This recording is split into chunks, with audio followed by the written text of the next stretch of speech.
চলুন এবার আসি নেক্সট কোয়েশ্চেনে, যে টার্ম ইন্স্যুরেন্স কিনতে গিয়েছিলাম, এজেন্ট বলছে টাকা কেন নষ্ট করবেন, মানি ব্যাক পলিসি নিয়ে নিন, আপনার লাইফ কভারও থাকবে, আপনার প্রিমিয়ামটাও ফেরত পেয়ে যাবেন। খুব সুন্দর কথা।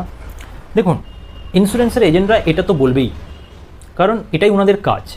এতে আপনার ক্ষতি, ইন্স্যুরেন্স কোম্পানির লাভ, আর ইন্স্যুরেন্স কোম্পানির লাভ হলে এজেন্টের কমিশন বেশি। খুব সিম্পল।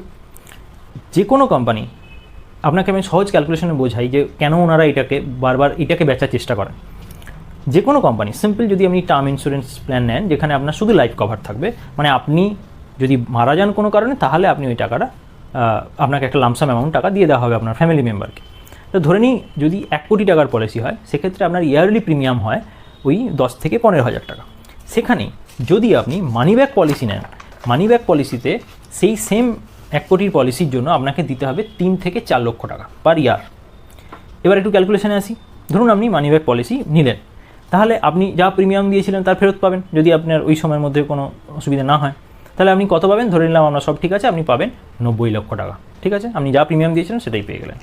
এবার আসি একটু যদি অন্যভাবে, যদি আপনি সিম্পল টার্ম ইন্স্যুরেন্স নেন যেটা আপনার 15,000 টাকা, তাহলে আপনার বাকি টাকা মানে 3 লক্ষ যদি আপনি মানি ব্যাক নিতেন আর আপনি নিচ্ছেন সিম্পল টার্ম ইন্স্যুরেন্স, তাহলে ওই 3 লক্ষ থেকে 15 বাদ দিন, তাহলে 2,85,000 টাকা আপনার কাছে থেকে যাচ্ছে। সেইটাকে আপনি মিউচুয়াল ফান্ডে ইনভেস্ট করুন পার ইয়ার বা পার মান্থ যদি আপনি ক্যালকুলেশন করেন 23,750 টাকা তার একটা এসআইপি করে দিন। সেই এসআইপিতে আপনি যদি আপনি সিম্পল 12% রিটার্ন, যেটা নিফটি 50 রিটার্ন দেয়, মানে বেস রিটার্ন মিউচুয়াল ফান্ডের, তাতেও আপনি জেনারেট করতে পারবেন 7 কোটি টাকা। ভাবুন 90 লক্ষর কত গুণ হয় 7 কোটি টাকা। মিউচুয়াল ফান্ডও ছেড়ে দিন, মিউচুয়াল ফান্ড তো অনেক রিস্কি, অনেকে মার্কেটের সঙ্গে করতে চান না। যদি সিম্পল এফডিতে 6.5% হারে আপনি রিটার্ন কামান না প্রতি মাসের ওই 23,750 বা 2,85,000 টাকা প্রতি বছর, সেটা আপনাকে দেবে 2.5 কোটি টাকা। তাহলে বুঝতে পারছেন ইন্স্যুরেন্স কোম্পানি আপনাকে এফডি রিটার্নও দিতে পারে না। এবারে কি তাহলে ইন্স্যুরেন্স নেবেন না? অবশ্যই নিন, টার্ম ইন্স্যুরেন্স অবশ্যই নিন, কিন্তু সেটা সিম্পল টার্ম ইন্স্যুরেন্স নিন।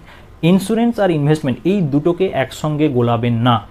ইন্স্যুরেন্সের পারপাস আলাদা, ইনভেস্টমেন্টের পারপাস আলাদা। ইন্স্যুরেন্সের জন্য আলাদা টুল, ইনভেস্টমেন্টের জন্য মিউচুয়াল ফান্ড, এফডি।